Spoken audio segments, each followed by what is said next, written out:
Hello friends, welcome on my YouTube channel psychology world. और आज की इस वीडियो में हम डिस्कस करने वाले हैं पर्सनालिटी रिलेटेड कुछ बीपीआई क्वेश्चंस जो कि आपके आने वाले एग्जामिनेशंस, चाहे हम बिहार स्टेट की बात करें या फिर हम झारखंड लेडी सुपरवाइज़र एग्जामिनेशन की बात करें, उसके लिए इंपॉर्टेंट हो सकते हैं। तो आइए हम वीडियो को स्टार्ट करते हैं। Let's start. आज की वीडियो का पहला क्वेश्चन इस प्रकार है, GW ऑलपॉट ने व्यक्तित्व की परिभाषा सबसे पहले कब दिया था? यहाँ पे चार ऑप्शन है, 1927, 1938, 1961 और 1937। तो यहाँ ऑप्शन नंबर डी जो है ये इसका राइट आंसर है। आगे बात करते हैं। ऑलपॉट के अनुसार व्यक्तित्व की संरचना की मूल इकाई क्या है? चार ऑप्शन है यहाँ, व्यक्तिशील गुण, प्रोपियम, कार्यात्मक स्वायत्ता या फिर मूल प्रवृत्ति। तो यहाँ पे हम जानते हैं कि यहाँ पे ऑलपॉट की हम थ्योरी की बात करें तो उन्होंने ट्रेड्स के रूप में पर्सनालिटी को डिफाइन किया हुआ है और इनकी पर्सनालिटी की थ्योरी को हम ट्रेड थ्योरी ऑफ पर्सनालिटी भी कहते हैं। तो इन्होंने इसमें व्यक्तिशील गुण की बात करी है कि हर व्यक्ति अपने शील गुणों के माध्यम से एक दूसरे से अलग होता है। यहाँ पे ऑप्शन नंबर ए इसका राइट आंसर है। इवन हम बात करें ऑलपॉट की तो इन्होंने ही पर्सनालिटी की एक आइडियल डेफिनेशन की हम बात करते हैं तो ऑलपॉट की डेफिनेशन हमारे दिमाग में सबसे पहले आता है। इनकी डेफिनेशन सबसे अच्छी डेफिनेशन है अब तक की पर्सनालिटी की। नेक्स्ट क्वेश्चन देखते हैं। ऑलपॉट के अनुसार व्यक्तित्व को सही ढंग से समझने के लिए निम्नांकित में से किसका महत्व सबसे कम होता है? कार्डिनल ट्रेट्स, केंद्रीय ट्रेट्स, प्रोपियम या फिर गौण सील गुण। तो यहाँ पे इसका राइट आंसर है ऑप्शन नंबर डी, यानी कि सेकेंडरी सील गुण क्या होता है? आपके पर्सनालिटी का बाहरी एक आवरण होता है और इसकी उपयोगिता थोड़ी कम होती है बाकी के ट्रेट्स की अपेक्षा। नेक्स्ट क्वेश्चन देखते हैं। भोजन करने की आदत एवं शैली को रखा जाता है किस चीज़ में रखा जाता है? केंद्रीय सील गुण में, कार्डिनल सील गुण में, मूल प्रवृत्ति में या फिर इसमें से किसी में भी नहीं। तो यहाँ पे इसका राइट आंसर माना गया है ऑप्शन नंबर डी, इनमें से किसी में भी नहीं, क्योंकि भोजन करने की आदत एवं शैली क्या होती है? प्रॉपर एक हमारा सबका एक ये गौण सील गुण के तहत आता है और कोई खाना किस तरह से खा रहा है इसके बेसिस पे हम उसकी पर्सनालिटी को एग्जैक्टली हम डिफाइन नहीं कर सकते। थोड़ा बहुत तो सेकेंडरी ट्रेड्स भी यहाँ पे हम यूज़ करते हैं, सेकेंडरी ट्रेड्स को भी हम अप्लाई करते हैं, लेकिन पूरी तरह से सटीकता के साथ हम इसको डिफाइन नहीं कर सकते। तो भोजन करने की आदत एवं शैली को हम गौण शील गुण में रखते हैं। नेक्स्ट क्वेश्चन है, ऑलपॉट की परिभाषा में व्यक्तित्व को मनोशारीरिक तंत्रों का क्या माना गया है? तो डेफिनेशन ही सीधा पूछ लिया है। पर्सनालिटी चैप्टर की हम बात करते हैं तो आप सबको ऑलपॉट की डेफिनेशन चाहे हिंदी में चाहे इंग्लिश में जिस भी मीडियम से हो आपको बिल्कुल आपके टंग पे होनी चाहिए एनी टाइम। तो यहाँ पे चार ऑप्शन है, टिकाऊ संगठन माना गया है, गत्यात्मक संगठन माना गया है, स्थायी संगठन माना गया है या फिर सापेक्ष रूप से स्थायी संगठन माना गया है।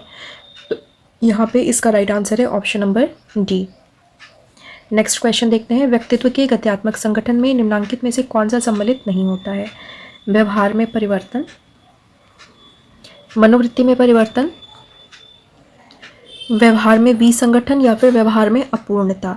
तो यहाँ ऑप्शन नंबर डी जो है ये इसका राइट आंसर बताया गया। बाकी वीडियो को पॉज करके बैक करके पूरा क्वेश्चन आप अच्छे से पढ़ सकते हैं। नेक्स्ट क्वेश्चन देखते हैं। ऑलपॉट के अनुसार व्यक्तित्व किस तरह का होता है? चार ऑप्शन है, सिर्फ अनुकूली होता है, कथनीय होता है, अनुकूली और कथनीय दोनों ही होता है, ना अनुकूली होता है ना ही कथनीय होता है। तो ऑलपॉट ने माना कि व्यक्तित्व जो है वो अनुकूली यानी कि समायोजन किया जाता है और कथनीय यानी जिसको डिफाइन किया जा सकता है, ये दोनों ही होता है।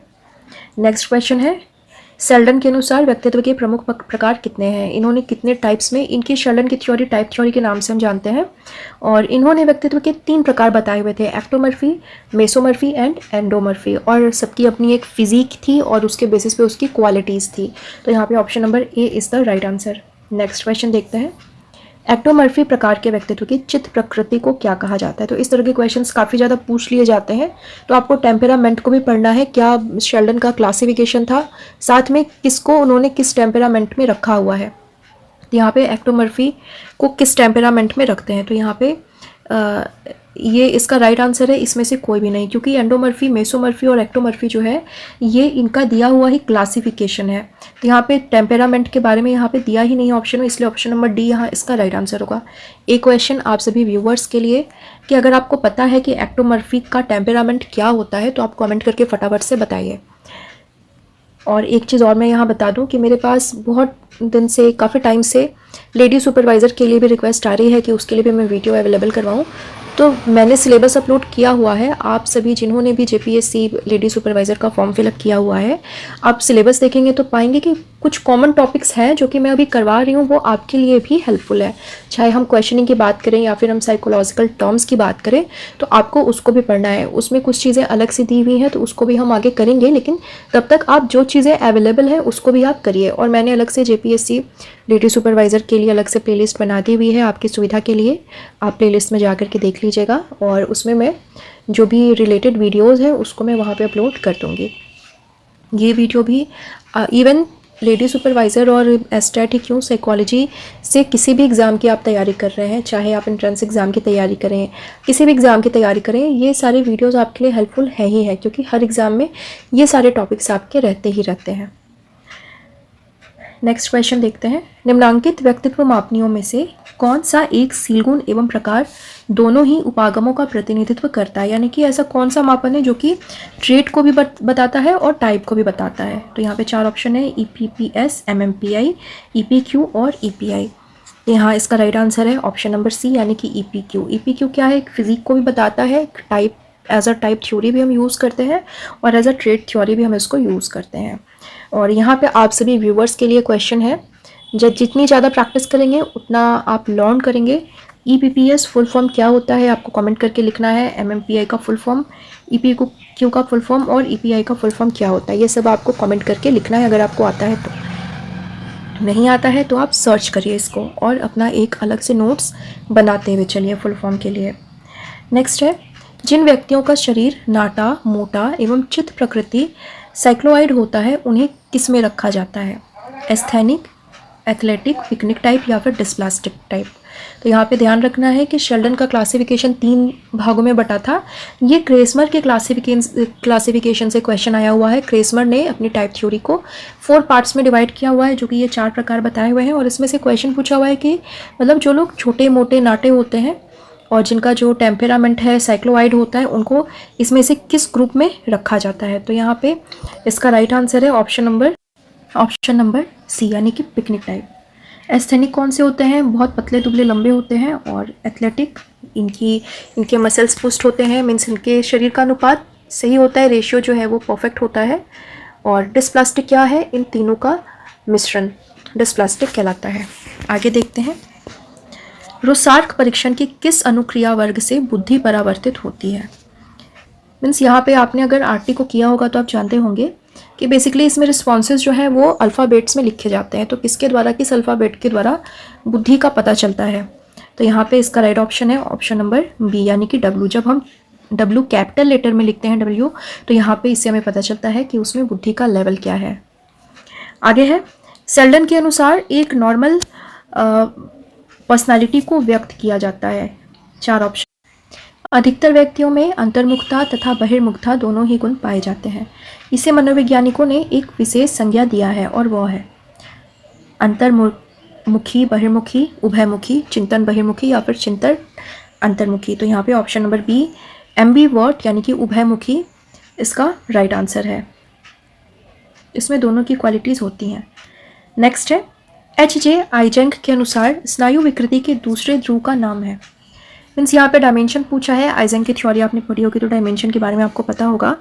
और यहाँ पे स्नायु विकृति यानी कि ये दूसरा डायमेंशन है और इसका दूसरा डायमेंशन पूछा हुआ है, तो ये स्थिरता। इसका दूसरा डायमेंशन क्या है? स्थिरता। Option number D is the right answer. आगे देखते हैं, H.J. आइजेंक एक कहाँ के मनोवैज्ञानिक थे? अमेरिकन थे, ब्रिटिश थे, रशियन थे या फिर जापानीज थे? तो यहाँ इसका राइट आंसर है ऑप्शन नंबर बी, यानी कि ये एक ब्रिटिश मनोवैज्ञानिक थे। नेक्स्ट क्वेश्चन है, व्यक्तित्व के शीलगुण सिद्धांत किसके कार्य की व्याख्या करता है? 4 ऑप्शन है यहाँ पे, पर्यावरण का, प्रणोद एवं आवेग का, स्थायी बलों का या फिर सामाजिक नियमों एवं नियामकों का। तो यहाँ इसका राइट आंसर है ऑप्शन नंबर सी को बताया गया है। और आगे देखते हैं, ऑलपॉट की जीवन अवधि के बारे में पूछा हुआ है और यहाँ इसका राइट आंसर है ऑप्शन नंबर बी, यानी कि 1897 टू 1967 AD। नेक्स्ट है, ऑलपॉट के द्वारा प्रतिपादित व्यक्तित्व सिद्धांत में निम्नलिखित में से किस उपागम पर बल डाला हुआ है? नियमान्वेषी उपागम, भावमूलक उपागम, केस अध्ययन उपागम या फिर प्रक्षेपण उपागम। तो यहाँ आपको पता होगा कि जितने भी पर्सनालिटी के अप्रोचेज हैं उनको दो भागों में बांटा हुआ है, नियमान्वेषी और भावमूलक उपागम। तो ऑलपॉट की थ्योरी को हम लोग भावमूलक उपागम में रखते हैं। तो बेसिकली यहाँ पे क्या बताया जाता है कि जब पर्सनालिटी को बहुत हम इसको मतलब भावमूलक उपागम में ऐसे अप्रोचेज आते हैं जो कि बहुत ही सटीक होते हैं। पर्सनालिटी को बहुत डीपली अगर हम स्टडी करना चाहते हैं, प्रॉपर उसकी पूरी पर्सनालिटी को स्टडी करना चाहते हैं और एग्जैक्ट हमें रिजल्ट चाहिए, तो भावमूलक उपागम में ऐसे ही अप्रोचेस को रखा जाता है। जैसे कि ऑलपॉट की भी थ्योरी हो गई, कैटल की थ्योरी हम कह सकते हैं। नियमान्वेषी उपागम में क्या है, एक ऊपरी लेयर पे हम इसको स्टडी करते हैं, जैसे कि टाइप थ्योरी हो गई, हमारी शेल्डन की थ्योरी है, क्रिशमर की थ्योरी है। तो यहाँ इसका राइट आंसर है ऑप्शन नंबर बी। आगे देखते हैं।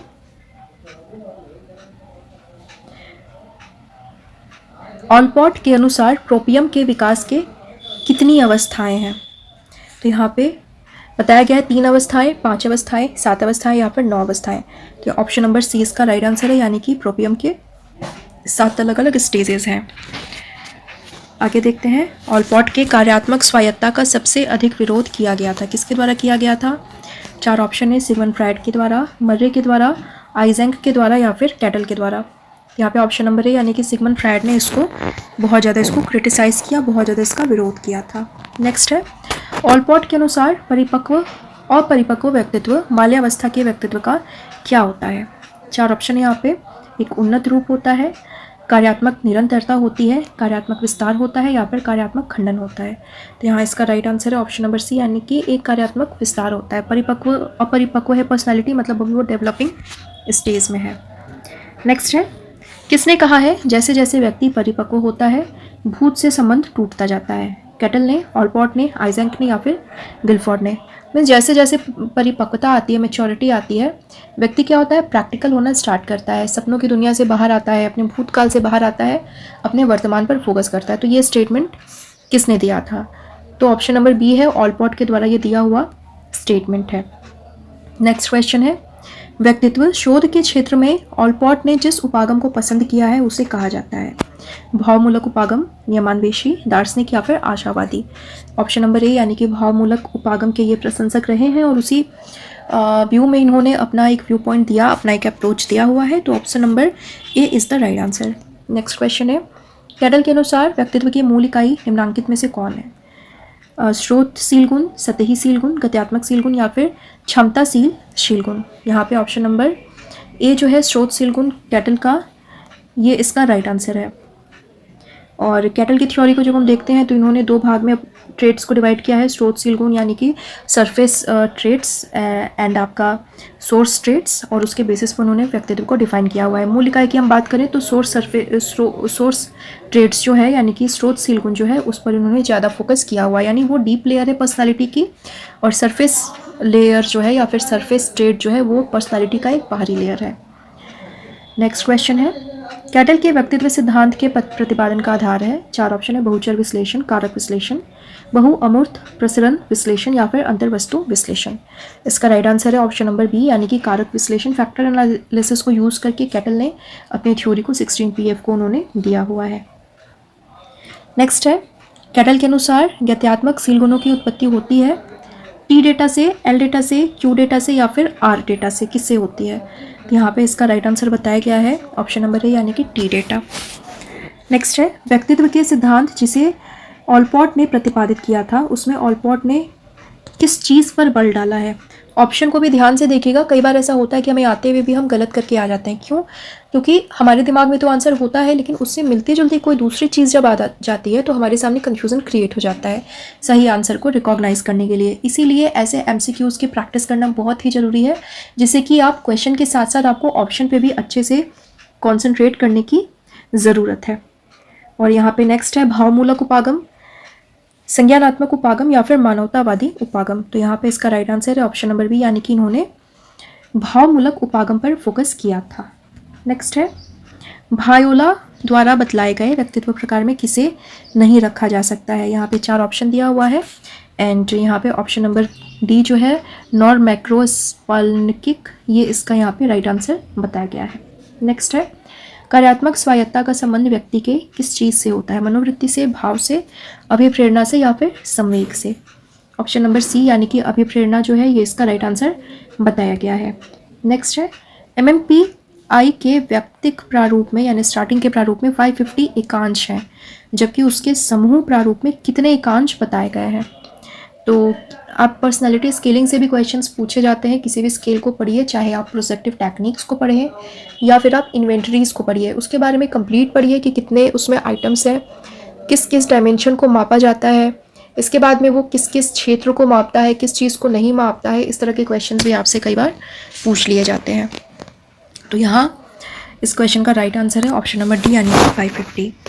आगे है MMPI का निर्माण किया गया था, किसने किया था। 4 ऑप्शन है, हाथवे और मैक्लिनले ने, हाथवे और एडवर्ड्स ने, एडवर्ड्स और आइजेंक ने, या फिर एडवर्ड्स और कैटल ने। तो इसका राइट आंसर है ऑप्शन नंबर ए। इसको भी ध्यान में रखना है आपको, किसने डेवलप किया था। और आगे देखते हैं, निम्नलिखित में से कौन सी विमा का मापन MMPI के द्वारा नहीं होता है। तो देखिए अभी मैंने डिस्कस किया कर ही रही थी इस चीज़ को, और ये क्वेश्चन आपका आ भी गया है कि किस चीज़ को मापता है, इसमें से किस चीज़ को मापता है या फिर इसमें से किस चीज़ का मापन नहीं करता है। इस तरह के क्वेश्चन आपसे काफ़ी ज़्यादा पूछे जाते हैं। और यहाँ पे इसका राइट आंसर है ऑप्शन नंबर डी यानी कि दुर्भिति। दुर्भिति को MMPI के द्वारा नहीं मापा जाता है। ये अल्पोन्माद को भी मापता है, मनोविदालिता और मनोदौर्बल्यता को भी मापता है। नेक्स्ट है, कैटल ने मनोभाव को रखा है, किस चीज़ में रखा है। मनोदशाशील गुण के अंतर्गत, क्षमताशील गुण के तहत, गत्यात्मकशील गुण के तहत, या फिर सतहीशील गुण के तहत। तो यहाँ इसका राइट आंसर है ऑप्शन नंबर सी यानी कि गत्यात्मकशील गुण के तहत, यानी डायनेमिक ट्रेड्स के तहत इसको रखा हुआ है। नेक्स्ट है, कैटल का अर्ग से क्या तात्पर्य है। अर्ग को इन्होंने किस चीज़ से की तरह बताया हुआ है।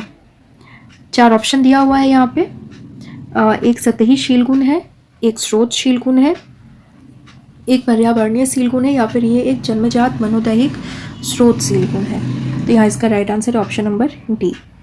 आगे देखते हैं, कैटल के अनुसार निम्नांकित में से किसे अर्ग की सूची में सम्मिलित नहीं किया जा सकता है।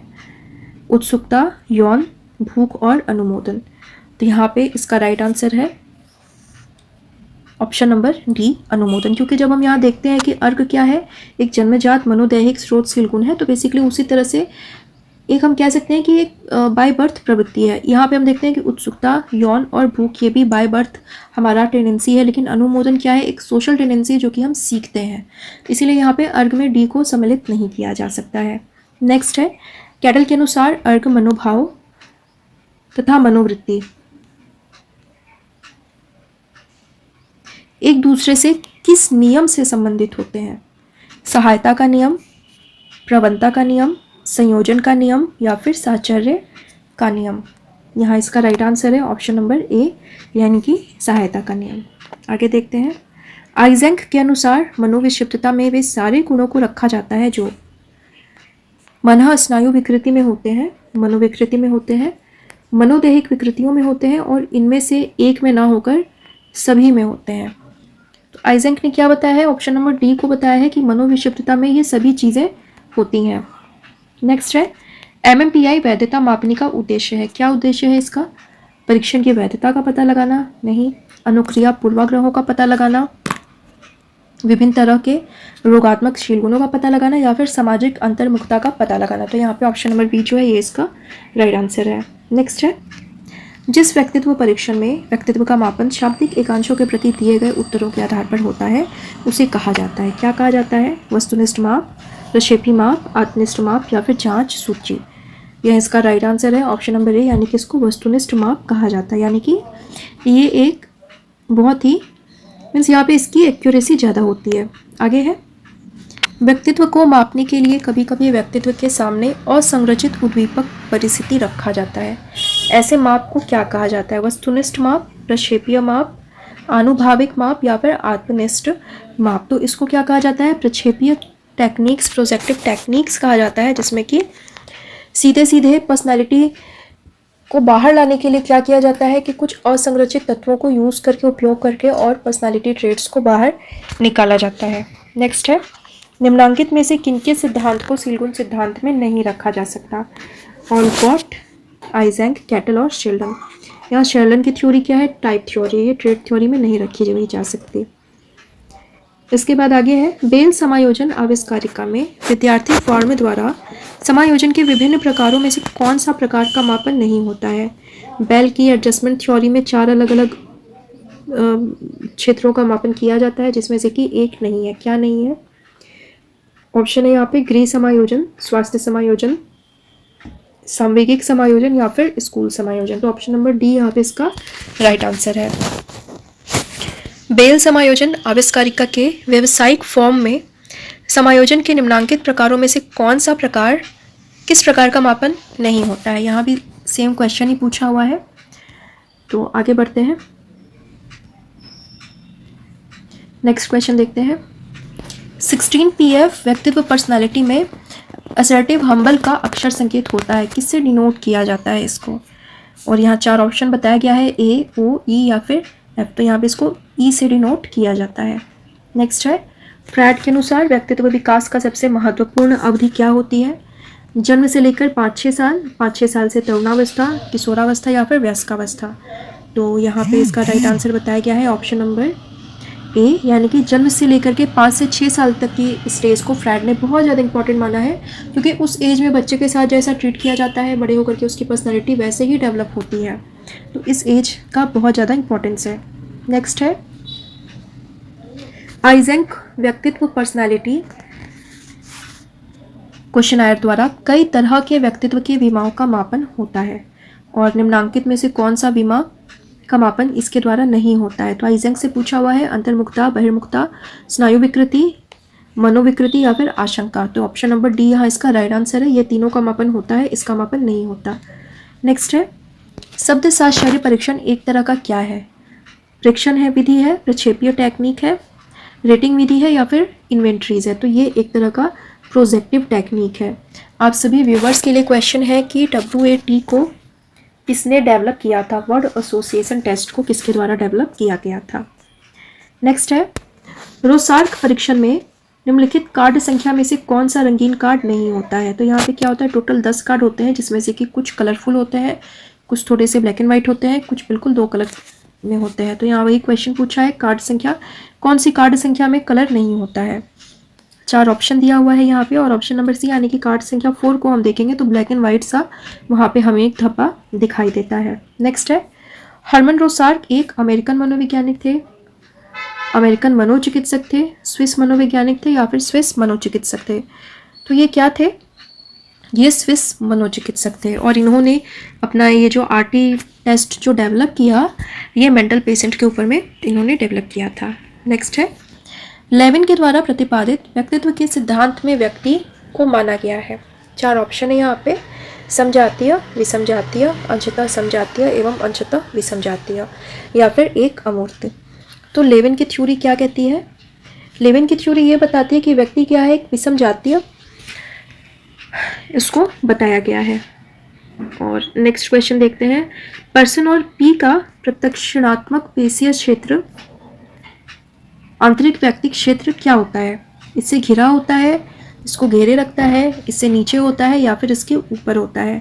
तो यहाँ पे ऑप्शन नंबर बी इसका राइट आंसर है। आगे देखते हैं, कॉट लेविन से यहाँ पे क्वेश्चन है। कॉट लेविन के अनुसार निम्नांकित में से कौन सत्य है। इन्होंने अपनी थ्योरी दी थी जिसमें एक फॉर्मूला भी बताया था।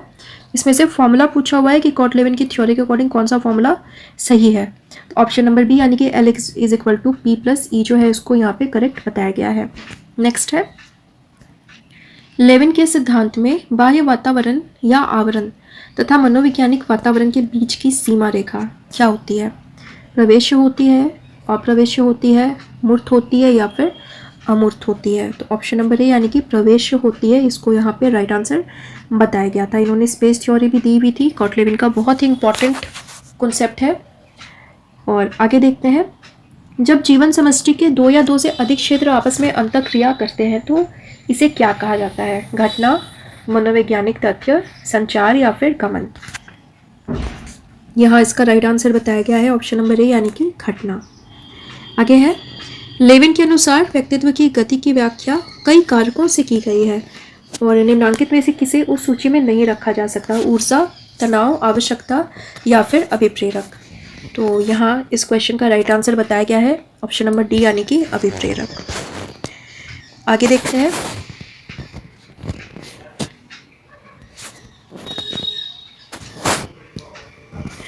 रोसार्च परीक्षण में निम्नांकित कार्ड संख्या में कौन सा कार्ड पूर्णतः रंगीन नहीं होता है? तो यहाँ पे मैंने क्या बताया, टोटल 10 कार्ड होते हैं। 10 में से कुछ कार्ड्स ब्लैक एंड वाइट, कुछ कार्ड्स पूरे कलरफुल, कुछ कार्ड्स हल्के कलरफुल होते हैं। तो यहाँ पे ये पूछा हुआ है कि पूर्णतः रंगीन नहीं होता है वो कार्ड संख्या कौन सी होती है? और यहाँ इसका राइट आंसर है ऑप्शन नंबर सी, यानी कि कार्ड संख्या 10 जो है वो कंप्लीट कलरफुल नहीं होता है। और नेक्स्ट क्वेश्चन है, रोसार्क परीक्षण में कार्ड के उजले स्थान या जगह के आधार पर प्रयोग की हुई अनुक्रिया के लिए जिस अक्षर संकेत को यूज किया जाता है उसे क्या कहा जाता है? यानी कि वाइट स्पेस बैकग्राउंड स्पेस को देख करके अगर रिस्पॉन्ड किया गया है तो उसको कैसे डिनोट करेंगे? तो उसको कैपिटल एस से डिनोट किया जाता है। और इसका मतलब भी, सबका मीनिंग भी ये अलग अलग होता है। आगे देखते हैं इस वीडियो का लास्ट क्वेश्चन। रोसार्च परीक्षण में वैसी अनुक्रिया जिसमें पशुगति अनुक्रिया दिखाया जाता है का अक्षर संकेत क्या होता है? Small M, capital M, F M या फिर एफ? तो यहाँ इसका राइट आंसर है ऑप्शन नंबर सी, यानी कि एफ एम के द्वारा पशुगति अनुक्रिया यानी पशु एनिमल मूवमेंट को डिनोट किया जाता है। तो ये कुछ क्वेश्चंस थे पर्सनालिटी चैप्टर से, और ये बिहार टेट के लिए नहीं, लेडी सुपरवाइज़र के लिए, पीजीटी के लिए, नेट के लिए भी, इवन साइकोलॉजी रिलेटेड हर एग्ज़ाम के लिए काफ़ी ज़्यादा इंपॉर्टेंट है। तो इसको देखिए, प्रैक्टिस करिए, और वीडियो अच्छी लगे तो वीडियो को लाइक कर दीजिएगा। अभी तक अगर आपने हमारे चैनल को सब्सक्राइब नहीं किया है, ऐसी ही वीडियोस के लिए हमारे चैनल को सब्सक्राइब कर लीजिएगा। सो आज के लिए इतना ही। Thank you so much.